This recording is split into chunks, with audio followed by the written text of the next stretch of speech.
This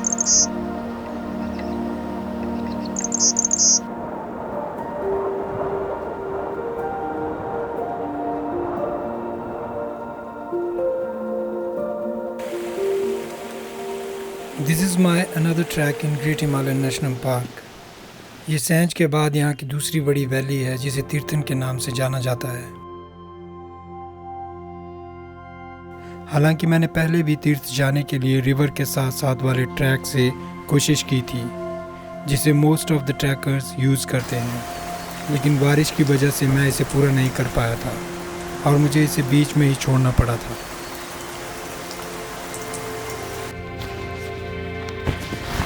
अब मैंने दूसरे रूट को चूज़ किया है जो एक सर्किट ट्रैक है जिसे मैं फ्लाचन वैली से शुरू करूंगा और तीर्थन में ये ख़त्म होगा।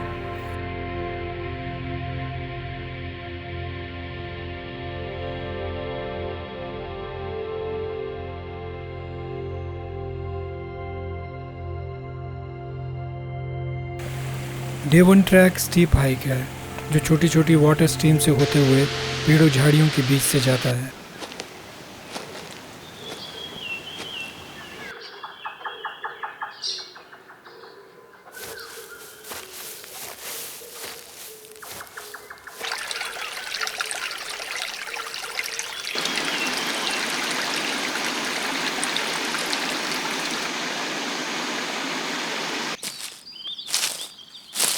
रेनी वेदर होने से इस ट्रैक में बारिश होने का खतरा है। चारों तरफ धुंध छाई है जिससे रास्ते को ढूंढना मुश्किल हो सकता है और सबसे इम्पॉर्टेंट, आसपास के नज़ारे भी नहीं दिखेंगे जो कि इस ट्रैक का मेन अट्रैक्शन है।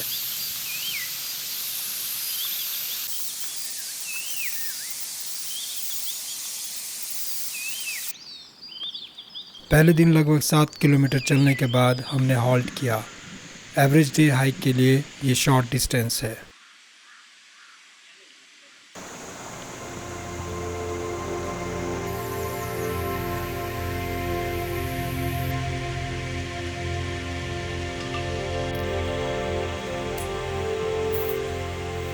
बारिश होने की संभावना को देखते हुए नेक्स्ट डे हमने सुबह जल्दी चलना शुरू किया। It was the most steep stretch of the track and we want to complete this before any rain in the daytime.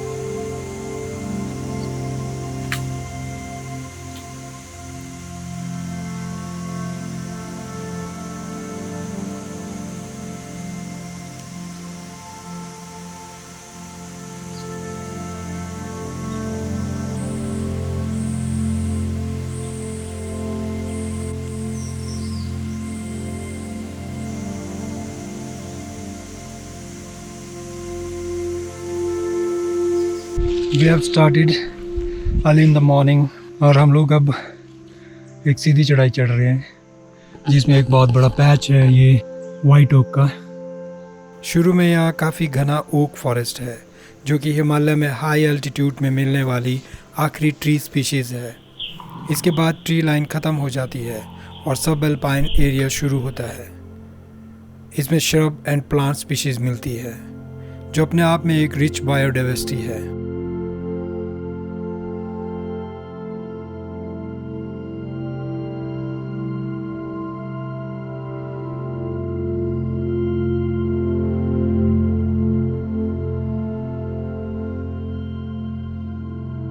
जिनके बीच में बहुत से मैमल स्पीशीज, माइग्रेटरी बर्ड्स और इंसेक्ट्स रहते हैं।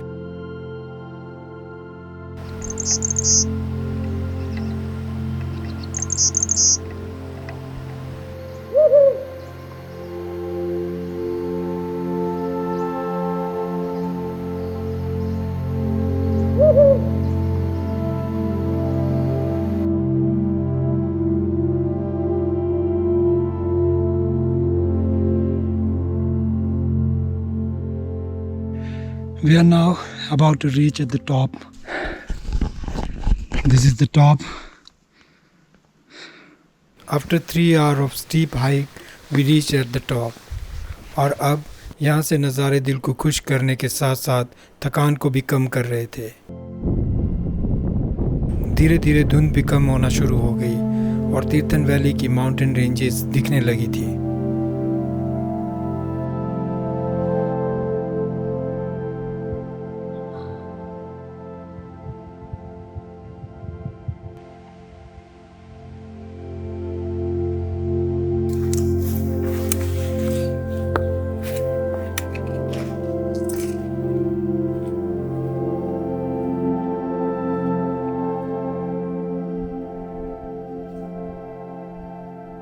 ये वास्तव में एक रेगुलर ट्रैकिंग रूट नहीं है, क्योंकि ज़्यादातर ट्रैक सब अल्पाइन मेडो से होकर ट्री लाइन के ऊपर से जाता है। अपनी ऊंचाई के कारण गर्मी और मानसून के मौसम को छोड़कर ये इलाका पूरे साल बर्फ़ से ढका रहता है, इसलिए हार्श वेदर से रास्ता उबड़ खाबड़ और पथरीला है।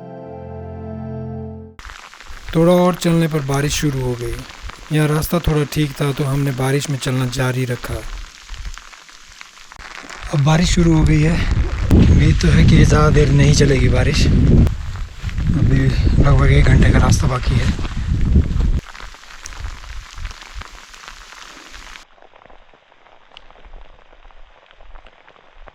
बारिश अब थोड़ी रुक गई है और थोड़ी धुंध भी कम हो रही है। अभी दिन के 2 बज रहे हैं और हम लोग आज के दिन का लगभग 75% रास्ता कंप्लीट कर चुके हैं। सामने वाली इस पहाड़ी के आगे वाली तरफ हमारी आज की डेस्टिनेशन है। लगभग 2 घंटे चलने के बाद हम टॉप पर पहुंचे। यहाँ पर जोगनी के पास हमने थोड़ा टाइम बिताया और अपने यहाँ तक के ट्रैक के लिए धन्यवाद किया। ये इस ट्रैक का हाईएस्ट पॉइंट है। ये जगह बहुत ज़्यादा शांत थी। यहाँ पहुँच के काफ़ी रिलैक्स फील हो रहा था।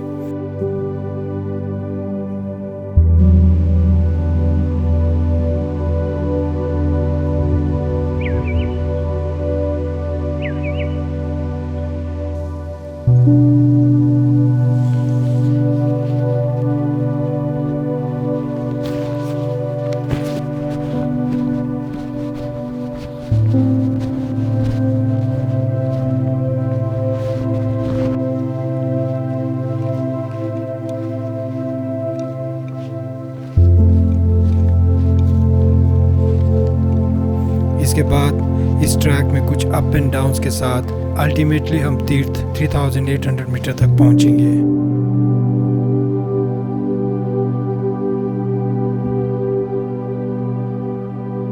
यहाँ से आगे असुरबाग का एरिया दिख रहा था जो बहुत ही सुंदर था। ये बहुत बड़ा ओपन एरिया है जिसके बीच में एक छोटा सा पेट्रोलिंग हट है। हमारा आज का स्टे यहीं पर होगा।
अगले दिन मौसम ठीक था और धूप खिली हुई थी।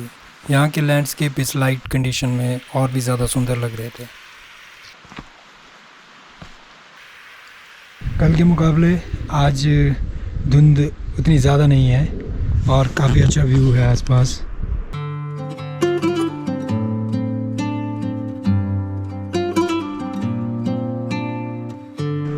हम लोगों का रास्ता जो सामने नाले है इनके नीचे से होते हुए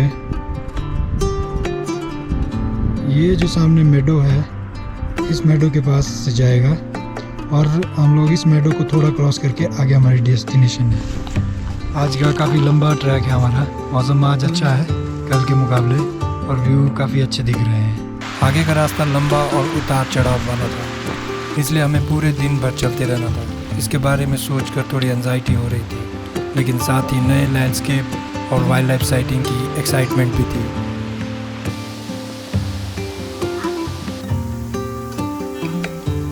दोपहर होने तक फिर से मौसम ख़राब होने लगा था और बारिश होने के आसार बन रहे थे। अभी आज के दिन का आधा ट्रैक ही कंप्लीट हुआ है। बारिश ज़्यादा होती है तो हमें रुकना पड़ सकता है। जिससे हम अपने आज की डेस्टिनेशन तक पहुंचने में लेट हो सकते हैं।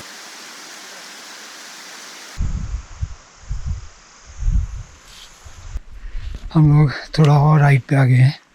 यहाँ पर रास्ता काफ़ी बढ़िया है कंटूर पे, और ये रोडोडेंड्रॉन के पैच है पूरे।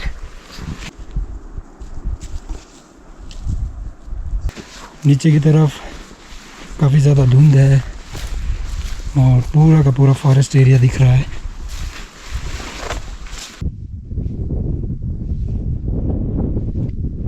रास्ता भी बहुत ही चढ़ाई वाला है और साथ में बारिश भी शुरू हो गई है।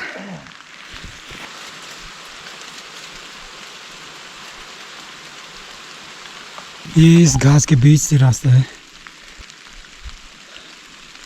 थोड़ी बारिश रुकने के बाद अब हल्की धूप लगना शुरू हुई है। बहुत बढ़िया लग रहा है। हाँ। बारिश रुकने से काफ़ी रिलीफ मिला, वरना इस चढ़ाई को बारिश में चढ़ना काफ़ी मुश्किल हो जाता। ये जगह इस समय जितनी खूबसूरत लग रही थी उसे कैमरे में रिकॉर्ड करके पूरी तरह से दिखाना शायद मुश्किल है। सच में यहाँ होना और इन नज़ारों को सामने देखना, it was like a blessing.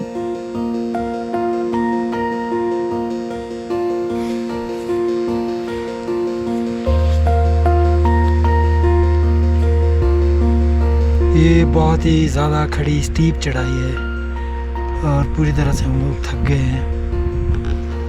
हमें वो टॉप पर पहुंचना है ऊपर। थकान से अब शरीर जो है ऊपर चढ़ने के लिए बिल्कुल भी तैयार नहीं हो रहा है। ठीक सनसेट से पहले हम टॉप पर पहुंचे और यहाँ पहुंचकर बहुत ज़्यादा खुशी हो रही थी।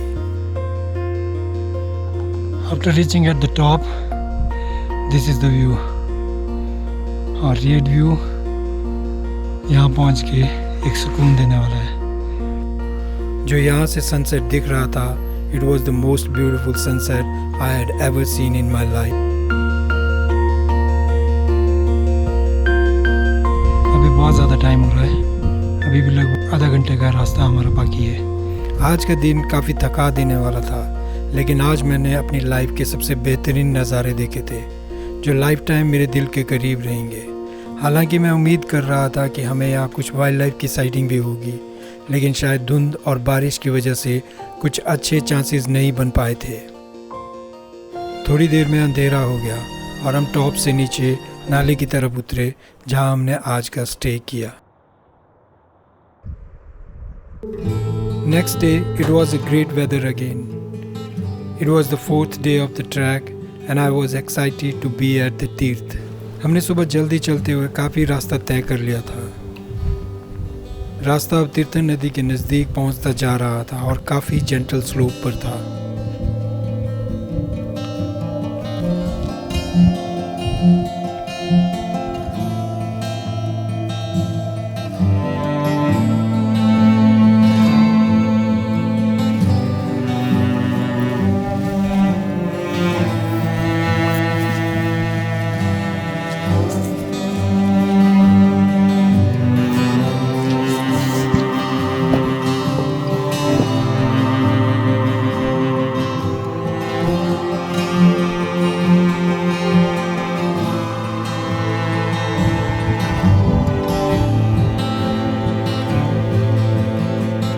तीर्थ पहुंचने से पहले थोड़ा रुककर मैंने आसपास स्कैन किया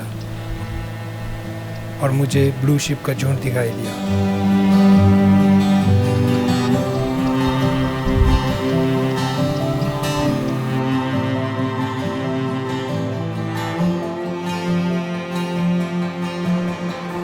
इस ट्रैक की ये पहली ऐसी साइटिंग थी जिसे मैंने कैमरा में रिकॉर्ड किया था।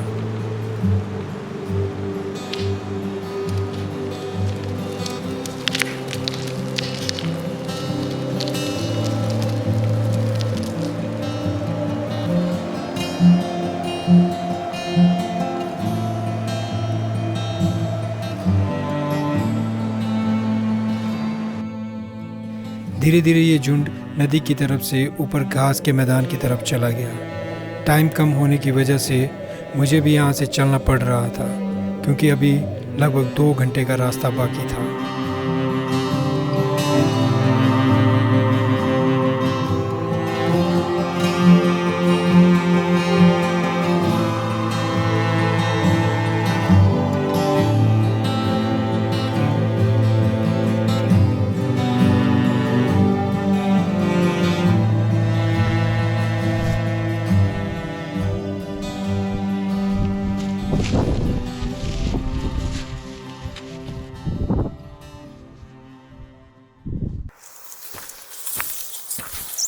तीर्थ पहुंचने से पहले रास्ता काफ़ी अच्छा था और व्यू उससे भी ज़्यादा। हम ग्रेजुअली नीचे उतरते हुए नदी के बिल्कुल पास पहुंच गए थे।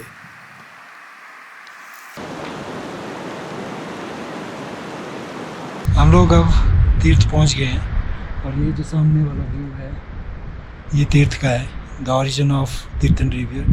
आधा घंटा हमें और लगेगा, उसके बाद हम तीर्थ में होंगे। यहाँ पहुँचना मेरे लिए बहुत बड़ी बात थी। ये जगह ग्रेट हिमालयन नेशनल पार्क की सबसे खूबसूरत और इम्पोर्टेंट माने जाने वाली जगहों में से एक थी। मैं पिछले 4 दिनों से लगातार चलते हुए यहाँ पहुँचा था। मैं बता नहीं सकता कि मुझे यहाँ पहुँचकर कितनी खुशी हो रही थी। ये मेरी लाइफ की सबसे बेहतरीन मोमेंट्स में से एक था।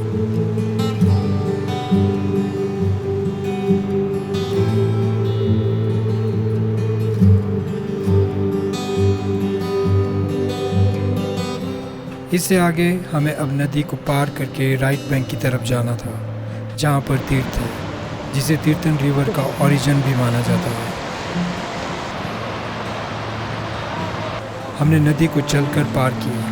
नदी का पानी बहुत ठंडा था और इसे चलकर पार करना काफ़ी रोमांच भरा।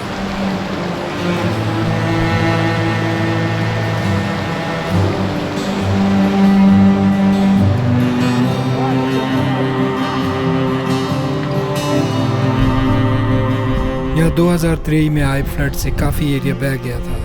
बाढ़ का पानी नदी के किनारे तोड़कर मिट्टी को बहा कर ले गया था, जिससे अब चारों तरफ बड़े बड़े बोल्डर दिखाई दे रहे थे। फ्लड से यहाँ का रास्ता भी काफ़ी डैमेज हो गया था, जिससे हमें अगले दिन वापस जाना था।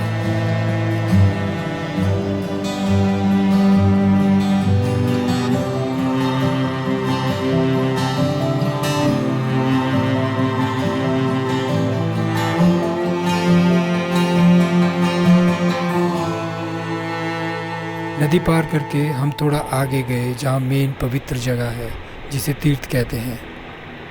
हमने दर्शन किए और मैंने यहाँ पहुँचने और इस जगह को देखने के लिए दिल से शुक्रिया किया। सच में हम लकी थे जो हमने यहाँ तक के मुश्किल रास्ते को ऐसे बारिश वाले हालात में बिना किसी बड़ी प्रॉब्लम के सेफली यहाँ तक पहुँच पाए थे। ये मेन जगह है तीर्थ, जहाँ तक हमारा ये ट्रैक था। ये बिल्कुल होली प्लेस है, जहाँ से इस पूरी वैली के देवी देवताओं के स्नान के लिए लोग इस पानी को ले जाते हैं। ये बहुत ही सुंदर जगह भी है। साथ में यहाँ पर 2 नदियाँ हैं, एक लेफ़्ट साइड और दूसरी राइट साइड, और इसे तीर्थन रिवर का ओरिजिन भी माना जाता है। शाम हो चुकी थी तो हम वापस चल पड़े। ये अब दूसरा रूट था जिससे हम वापस आ रहे थे। आज का स्टे हम जितना हो सके नीचे करने की कोशिश करेंगे, जहाँ हमें कोई रहने लायक जगह मिल जाए, ताकि कल वापस जाने के लिए डिस्टेंस थोड़ा कम हो सके। दिन ढल रहा था और हमें ऐसी जगह जल्दी ढूंढनी थी, लेकिन उससे पहले फिर से हमें ब्लू शिप का झुंड दिखाई दिया। ये मोस्ट प्रोबेबली वही झुंड था, लेकिन इस बार ये पहले से काफ़ी बड़ा था, जिसमें मेल, फीमेल और बच्चे थे। ये बिल्कुल ठीक मेरे पीछे है यहाँ पे, और ये बिल्कुल नहीं डर रहे हैं। लगभग 20 मिनट तक हमें इसे नज़दीक से देखने का मौका मिला। This is also one of the experience that I never had before.